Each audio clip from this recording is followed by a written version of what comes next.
Mes chers concitoyens, 2020, une année bien singulière, bien agitée, bien surprenante pour nous tous, partout sur la planète. Une année encore plus particulière pour celles et ceux qui vivent à l'autre bout du monde, loin de notre pays, de nos familles, de nos proches. Une année qui a fait ressurgir ce que nous avions tous oublié, les frontières. Une année qui a donné un coup d'arrêt brutal, violent à la mobilité internationale. Vous avez été nombreux ces derniers mois à me témoigner des difficultés que vous éprouviez, vos situations, vos inquiétudes, vos attentes et parfois même de réelle détresse.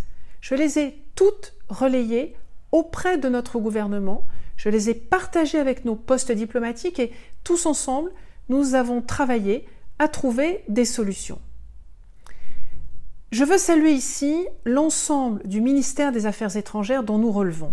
Tous ces agents, ces directrices et directeurs d'administration centrale, ces consuls généraux, ces ambassadrices, ces ambassadeurs et jusqu'aux ministres, tous pour leur engagement remarquable auprès de toutes nos communautés, leur soutien sans faille, leur présence indéfectible à nos côtés, sans compter leurs heures. Ils font honneur au service public. Je leur adresse en votre nom à tous mes plus vifs et sincères remerciements.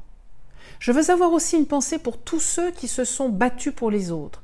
Je pense en particulier au personnel soignant partout dans le monde, mais aussi aux scientifiques qui ont réussi à créer un vaccin en un temps record, à peine 300 jours, entre le premier patient et le vaccin. Je pense aussi à tous ceux qui ont fait œuvre de solidarité dans cette période tellement agitée. Vous avez été nombreux à aider et soutenir nos compatriotes, qu'ils soient vos amis, vos voisins, vos collègues ou tout simplement des Français de passage, à surmonter des difficultés. Je vous salue chaleureusement et vous remercie.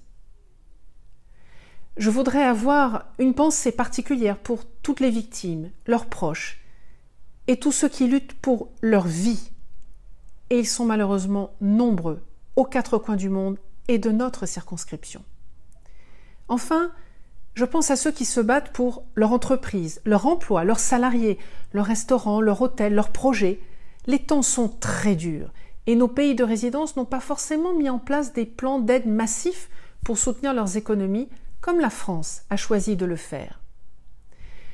Tout au long de cette année 2020, j'ai consacré l'essentiel de mon énergie à alerter sur les spécificités de la crise pour nos communautés à l'étranger, à proposer des solutions et à vous informer au mieux. 2021 ne sera pas l'année d'un brusque retour à la normale, mais l'arrivée de vaccins fait quand même naître l'espoir à l'horizon sans doute de plusieurs mois, de pouvoir à nouveau voyager, se retrouver et reprendre nos activités sociales et professionnelles. Même si rien n'est gagné, je veux être optimiste. La pandémie ne nous privera pas de notre avenir. Nous avons été résilients et nous continuerons à l'être. La France et les Français ont traversé bien d'autres crises et bien d'autres tempêtes. Nous devrons collectivement tirer les leçons de ce moment qui a montré à la fois nos failles, mais aussi le génie humain. J'en suis convaincue, nos efforts n'auront pas été vains et nous sortirons de cette année 2020 plus forts et plus soudés que jamais. Comme l'a dit Henri Bergson, l'avenir ne sera pas ce qui va arriver, mais ce que nous allons en faire. Alors à Christchurch, à Moscou, à Téhéran, à Tokyo, à Luang Prabang ou à Shanghai, restez prudents, mais surtout, restez optimistes. Quelles que soient les circonstances dans lesquelles vous le célébrez, je vous souhaite une nouvelle année créative, porteuse de projets, d'idées nouvelles et surtout d'espoir pour vous et pour vos proches. L'avenir, c'est d'abord et avant tout ce que vous en ferez. Très belle année 2021.